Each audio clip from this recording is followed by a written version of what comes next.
This is an interview with Robert Romberg, New York State Military Museum, Saratoga Springs, New York. It is the 3rd of April, 2003, approximately 2 p.m. Interviewers are Mike Russert and Wayne Clark. Could you give me your full name, date of birth, and place of birth, please? My full name is Robert E. Romberg. I was born in Bridgeport, Connecticut on June 29th, 1925. Okay. What was your educational background prior to entering military service? High school. I just graduated from high school. Okay. Do you recall where you were and what your reaction was when you heard about Pearl Harbor? Yes. As a matter of fact, I was thinking, how would I begin this whole thing? And that was by saying just about anybody of my age can remember exactly where they were and what they were doing on Pearl Harbor. And I can remember that my father had just gotten a new car.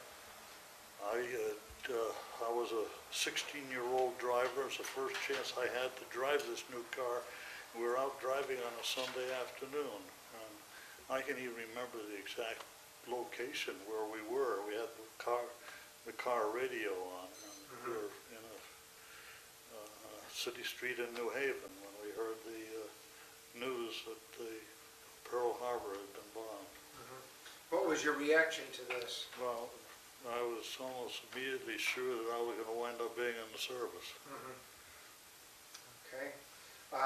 Did you even know where Pearl Harbor was? Oh yes, yeah, I knew. Okay, a lot of didn't know. Yeah. Well, I can't say that I knew exactly all about Pearl Harbor, but I can't remember for sure. But I knew it was in Hawaii. Okay. Did you enlist or were you drafted? I enlisted. In fact, I was enlisted prior to my 18th birthday in the Army Reserve. And was, now, did your parents have to sign for you? I don't remember. Okay. I honestly, I don't know. So you selected the Air Corps, Army Air Corps. Yeah, the Army Air Corps. Why did you select that? Well, I was interested in flying. Had you ever flown? Yes, once or twice. As a Sunday afternoon thing. I never had flown or taken any flying lessons. Okay. When were you inducted into the service? It was the 17th of July of 1943. Okay. I was 18 years and 18 days old. All right. And where were you inducted? In New Haven, Connecticut. Okay, could you tell us about your experiences going to boot camp and so on, and where you went for your training? Of course, we didn't call it boot camp. Yes, yes. I went to Greensboro. Well, I went to the induction center at Fort Devens, Massachusetts, and then we got a train ride, I guess. I think it was by train. We went to Greensboro, North Carolina, where I took my, though at that time was 6 weeks of basic training. I think the regular, ground forces their basic training was longer than for the Air Corps. But we had 6 weeks. Okay, after you had your basic training, where did you go? Well, I went to Michigan State College and what they called a college training detachment. Those who were enlisted, as I did, for the possibility of becoming an aviation cadet and a pilot or bombardier or navigator, went to this college training program. It was mainly intended for those who had been out of school for a little while and might have forgotten some of their math and so on. Of course, I was there before I would have gone back to school after summer vacation for me, so it was kind of a waste of time, but I enjoyed it at least. And then where did you go after From there, Michigan State? excuse me, we all went to with a classification center in San Antonio, where it was where it would determine whether we were going to go to pilot school, navigator school, bombardier school, or wash out. And in my case, I washed out because of an eye problem. So where were you assigned then?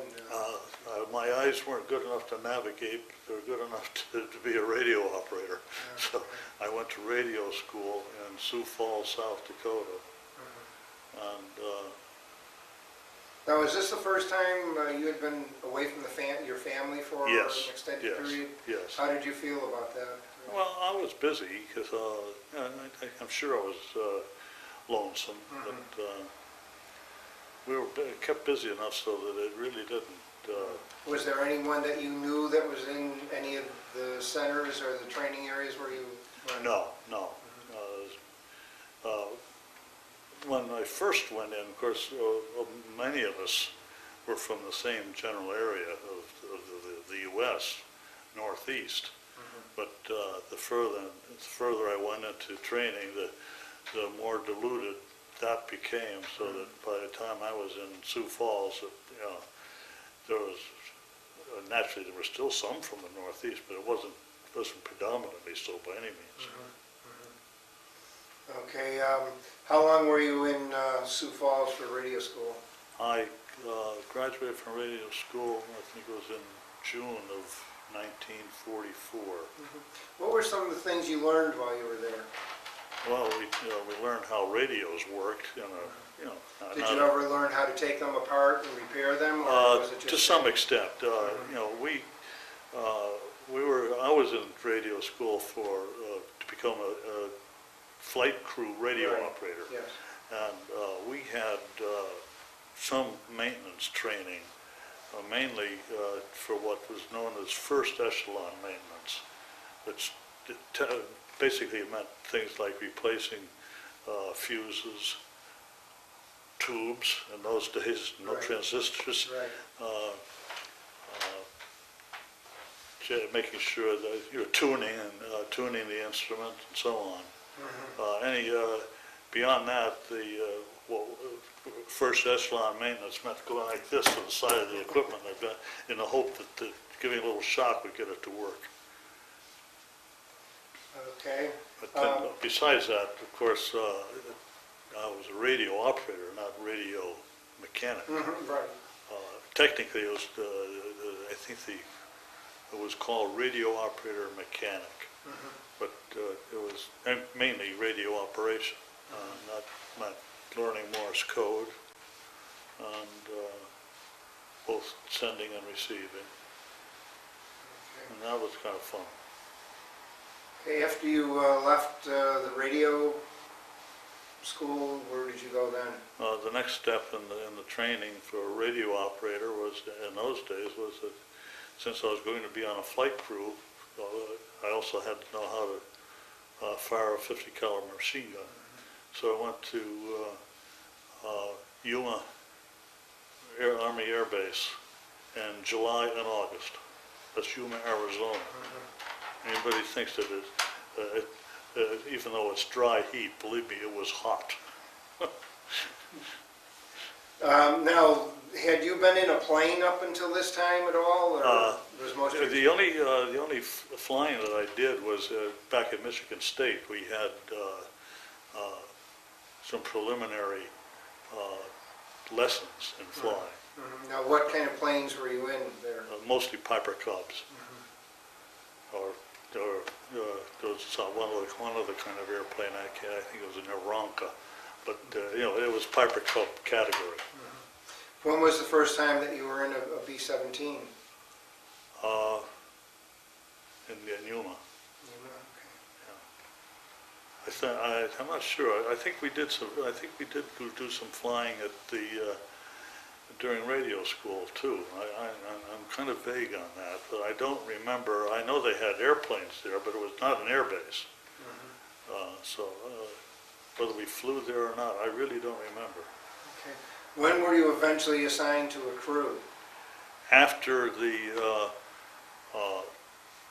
gunnery school, we went, we all wound up going to a classification center. I can't remember exactly what it was called, but this was in Tampa, Florida. And we were just there for a few days, and it was mainly to form crews.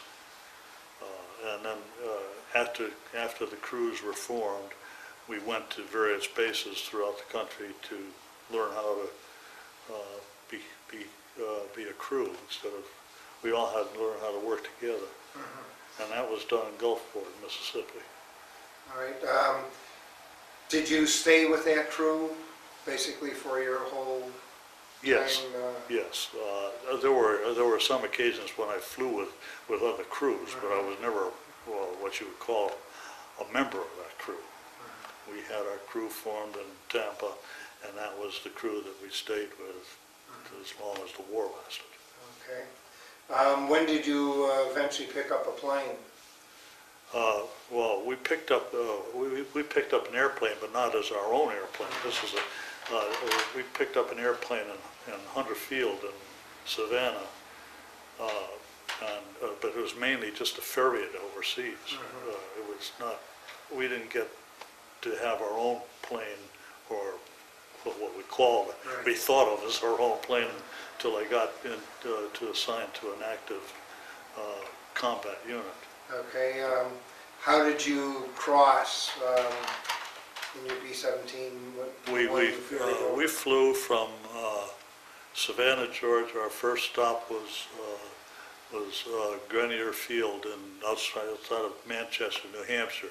You got to remember that we were, in those days, airplanes, for the most part, didn't have enough range to fly over all the way across the ocean in one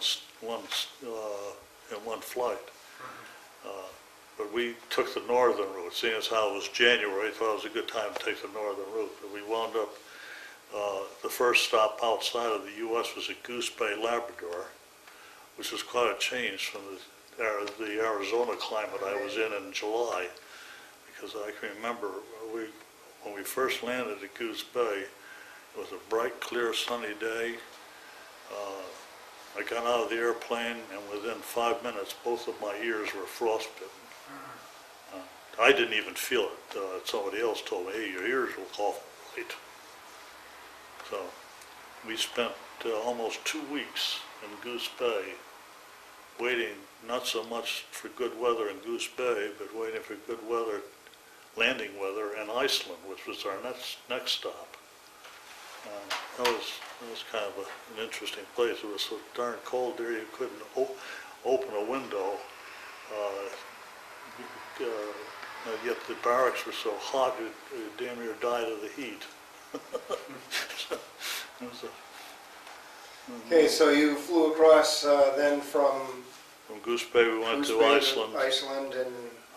And then Iceland we landed at Valley, Wales, where we were separated from our airplane. Okay. When were you finally assigned to a squadron? It's about the middle of January. Let's see, it would have to be, yeah, it was probably the third week of January when we finally got assigned to a squadron. Okay, what was your bomb group in squadron? Our bomb group was the 305th Bomb Group, 366th Bomb Squadron. Okay. 305th was one of the oldest groups in the 8th Air Force in terms of how long it was in service in England. I think it was one of 4 or 5 groups that initially went to England in 1942. Where were you assigned? Where was the base? Yes, your base. It was the little town of Shelveston that you couldn't even find on a map, but it was in the Midlands near Rushton was the nearest town that you could find on a map, and I can't think of the not Portsmouth. Well, anyway, it was in what they call the Midlands, about 60 to 90 miles north of London. Okay, what were your relations like with the English people? Well, I really didn't have much opportunity to have any relationships with English people. You know, as far as what relationships we did have, they were pleasant. They appreciated we were there. When did you arrive in Wales? Well, in England at your base, your permanent It was as I said, about the third week of January. I don't remember the exact date. And when was your first mission? The first mission was February 18th. That was the infamous Dresden mission. Of course, we had no idea of, at my level at least, of the horrible aspect of that mission. Because I didn't even know about it until well after the war was over, when I read about it. That it was, we virtually destroyed a city that had no particular strategic value, but it happened. The interesting part about my first mission was that I was a lot safer flying than I would have been if I stayed on the ground. We were the last airplane to get off the ground in our group. The next two airplanes attempted to take off and crashed. One of them crashed right into the barracks I was living in. So, as I say, we were very lucky to have been flying that day. How many missions did you fly? 25. Did you wear a flak jacket? Oh, yes. Did you ever put a flak jacket under you, or? Well, sometimes we just sat on it. Actually, that was what we had to contend with mostly at the time that I was doing flying. And just before VE Day was,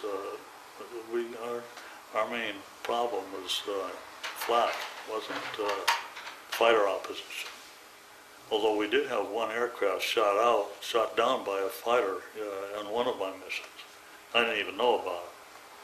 Radio operator sat in the part of his location, the airplane was such that he couldn't really see a heck of a lot of what was going on. Did you ever have an opportunity to man one of the machine guns? No. The only gun that was meant for the radio operator was in a top hatch in the radio room, and it was pretty much a useless gun. So it had been removed before I even started to fly. So I never fired a gun in combat. Did you ever name a plane? Yeah, we didn't name it. It already had a name when we got it. It was Dear Mom. Was there any nose art on it, or was it just the... Was any what? Nose art. Was there any painting on it, or was it just Dear Mom? It was just Dear Mom. It was, Did you ever decorate your jacket? no. No. Okay. Now, I noticed you talked about your missions in this paper that you had, the two that you, besides the Dresden one, you have your March 3rd, 45, and your March 12th, 45 missions you told a little bit more about. You want to tell us about them? Why? Well, most of the missions that we flew were pretty much unopposed except for flak, and in many cases we were flying over solid cloud cover, so that although we saw a lot of flak, it was not that close to us. They were the radio operator had to drop chaff, little pieces of tinsel, which was the intention of doing that was to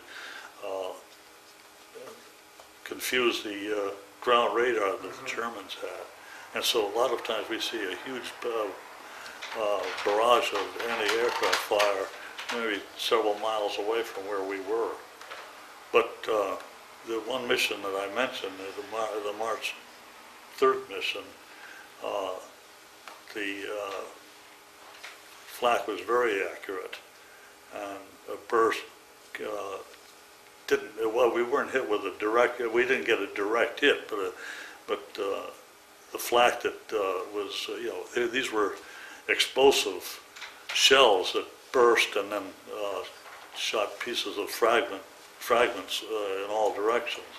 And we were hit by one, hit very closely by one of these bursting shells, and it did some damage to the airplane. The navigator was hurt, although not seriously. He was the only one in our whole crew that ever got anything more than a hangnail. But he got some, either a shell fragment or a piece of the airplane in the arm.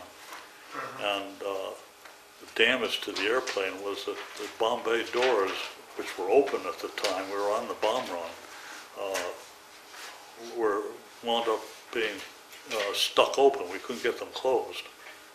And because of that, when the bombs were dropped, and all the other airplanes in the formation, of course, closed their bomb bay doors, they could go a lot faster than we could.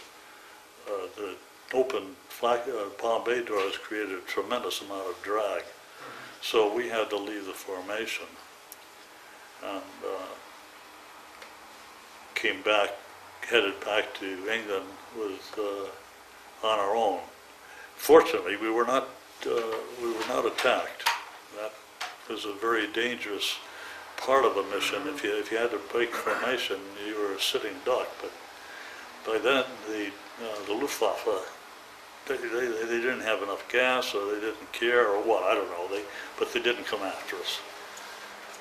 But we wound up trying to use far too much fuel because of that extra drag, and more than we could, more than enough to keep us from getting back to our base in England. We had to find an emergency field, and we landed on an emergency field in Belgium after we had completely run out of fuel. We were actually approaching, we hadn't even seen the field when we lost all fuel and all 4 engines stopped. And just about that time was when the field came into view, and we landed in what they call a dead stick landing. No power. And the thing, funny part about this whole thing is I remember I was always had the fear of having to bail out of an airplane. When this happened, we had no fuel. We got a bailout warning rang. There were 2 stages of bailout. You got a warning to tell you to get ready to jump, and then next time the bell rang, you were supposed to go out. When I heard that first bell ring, I had that parachute on, and I was ready to go, and never even thought about my fear of having to bail out. I was more worried about having to land with the bomb bay doors open. Never dreamt and never thought that we used to open those doors on the ground all the time. That's how we loaded the airplane. I was afraid that the bomb bay doors were going to hit and we were going to crash. But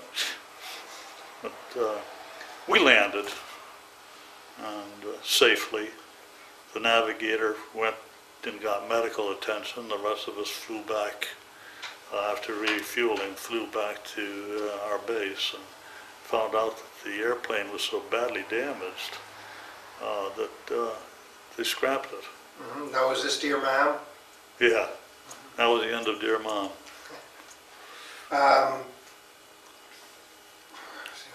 Did you ever suffer from frostbite? Did your suit always stay heated, or did you ever have problems? I never had any problem that way. One of the ball turret gunner did.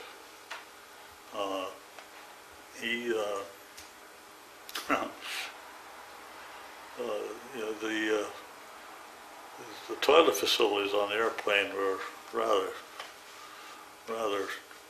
limited, and getting in out of the ball turret made it even more difficult for him, and he wound up losing it and shorted out his heated suit in the process, and he could get frostbite. Now, what about your March 12th run? You mentioned that here also. Well, the one where we dropped the rocket propelled Yes, bombs. yes. That was interesting, mostly because of this new type of bomb. Of course, with what's going on in Iraq now, this had to be a very, very crude version of the smart bombs that are being dropped in this day and age. Mm-hmm. But our target was German subpens, and they were. This is where the submarines were kept when they were in the harbor, and they were protected with, I think, 12 or 15 feet, a tremendous amount of reinforced concrete, so that most anything that was dropped on those subpens would explode harmlessly as far as the submarine underneath was concerned. These rocket-propelled bombs were supposed to be able to penetrate that concrete. Mm-hmm. Whether they did or didn't, I don't know, because we weren't kept in on all the minute details of this sort of thing. Mm-hmm. But the main thing I remember was that there was only two bombs. They were too big to put inside the airplane. They had to put them on wing racks, one on each, one on the left, one on the right wing. And because of the heavy load that these bombs represented, every bit of unnecessary armament was eliminated. Mainly it was eliminating the two waist guns and the waist gunner. When we were flying, we had one man manning both waist guns. So those two guns and that one man were eliminated, and we were down to just an 8-man crew. And despite that, our field had two intersecting runways. Normally when you were taking off, when you got to the intersection, the airplane would sort of bounce because it was kind of a hump in the runway. When we crossed that intersection, we were just like glued to the ground.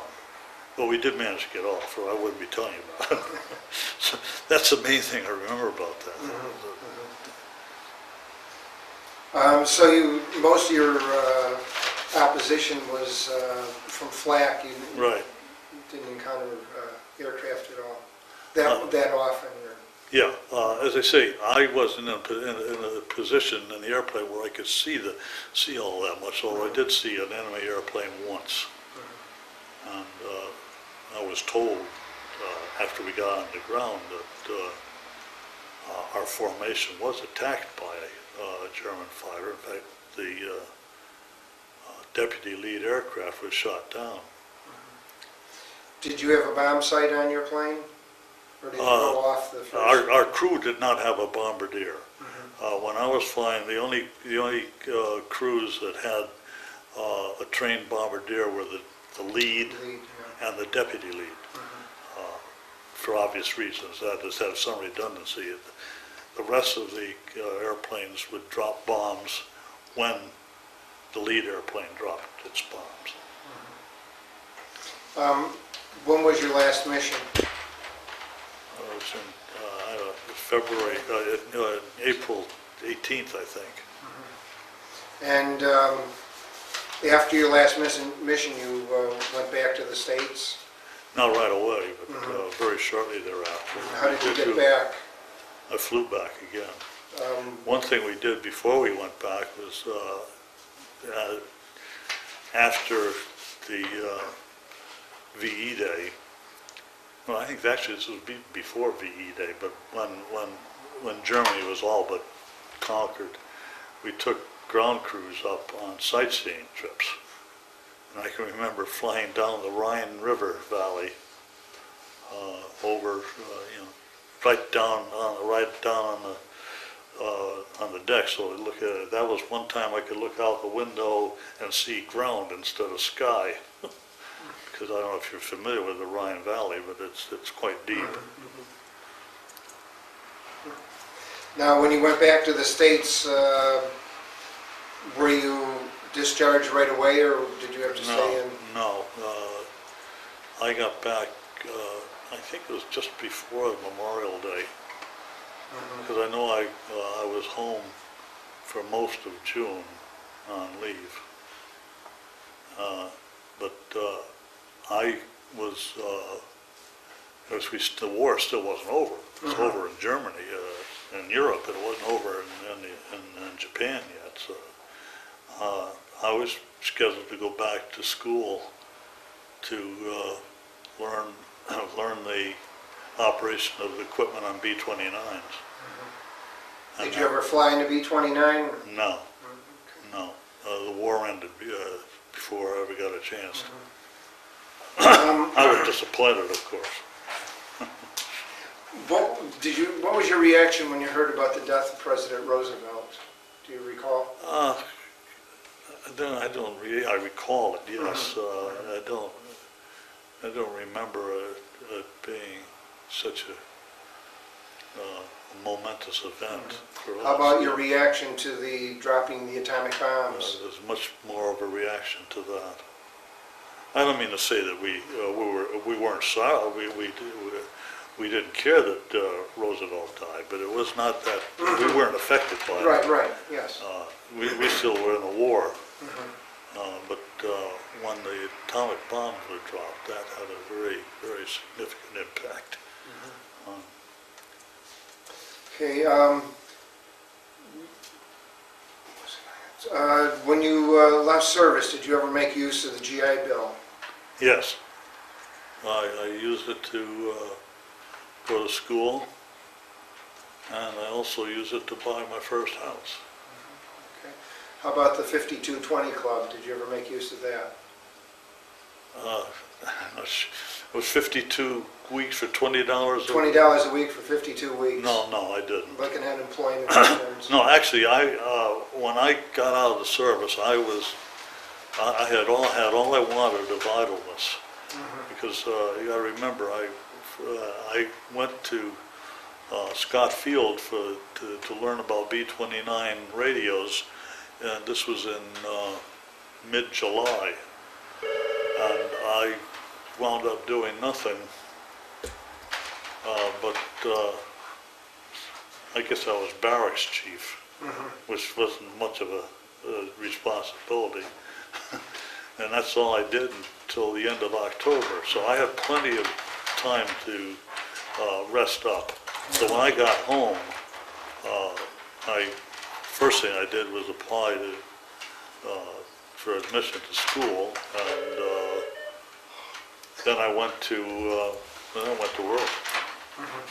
Did you ever have trouble concentrating as a student when you went back? No, not really. You realize I was just barely 20 years old when all this happened.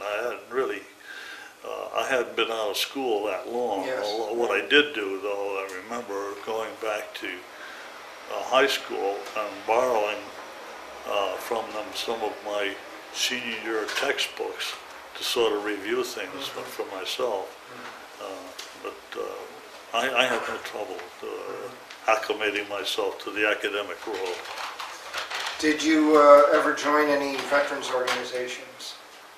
Or do you belong to any now? Well, the only thing I belonged to was I did, when I was discharged, I went into the reserve again. Oh, okay. And I was in the reserves up and through the early 50s.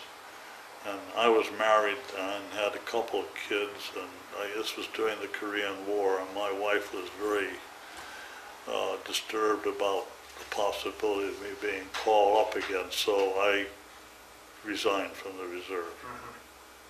What rank were you at that point? Well, when I went into the reserves, I had I started in my rank as in during the war, a tech sergeant.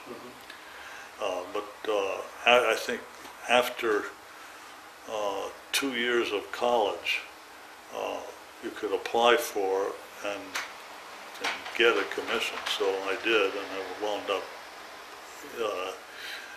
leaving the reserve as a first lieutenant. Did you ever keep contact with anyone that you served with?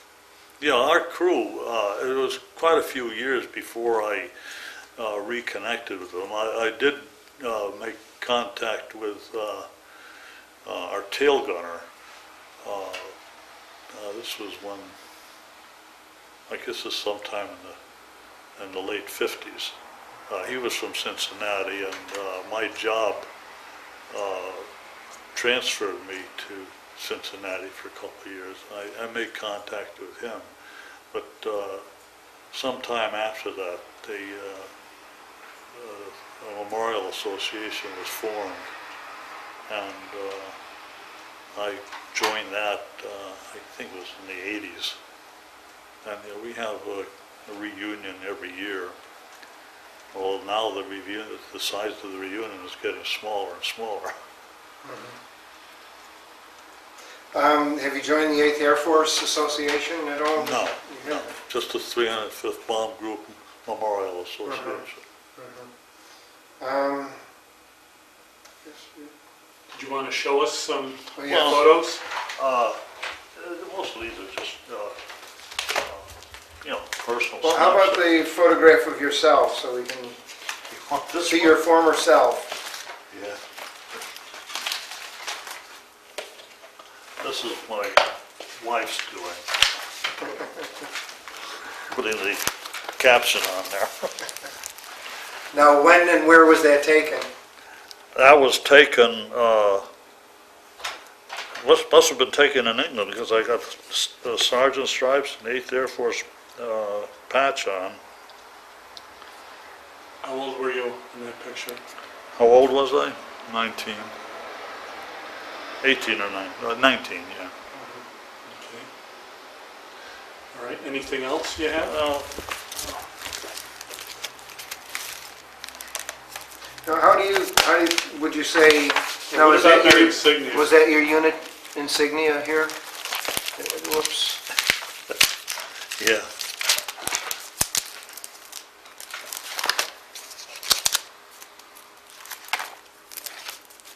There it is. Yeah, there.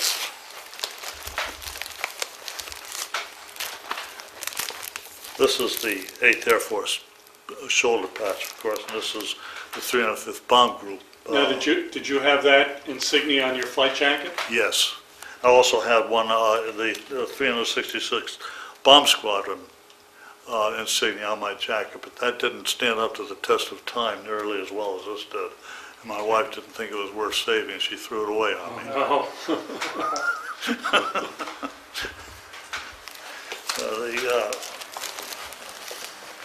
There is a picture in here that I think you might be interested in.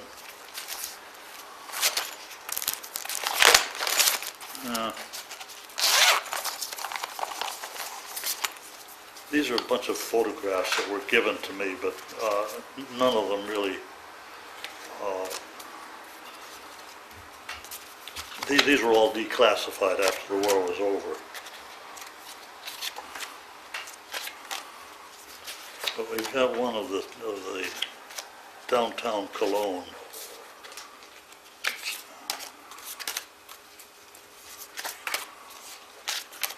If I can find it. You got that thing on right now? Yep.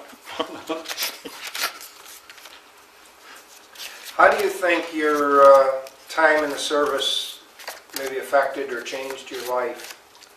I think it made me a hell of a lot more mature when it was time to go back to school than I would otherwise have been. Although I think in general most of us were a lot more mature than because of the circumstances and kids coming out of high school now. This is, I don't know if you could see Oh, yeah, this. I can zoom right in on it. Yeah, if you hold it back about that. All right.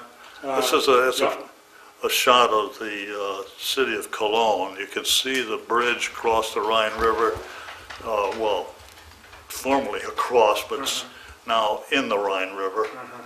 And on the, right about there, you can see the spires of the cathedral in Cologne, which, despite the fact that the city itself, I don't know whether you can see that. Oh, yes. Yes. Yep. Is virtually totally destroyed. The cathedral itself survived.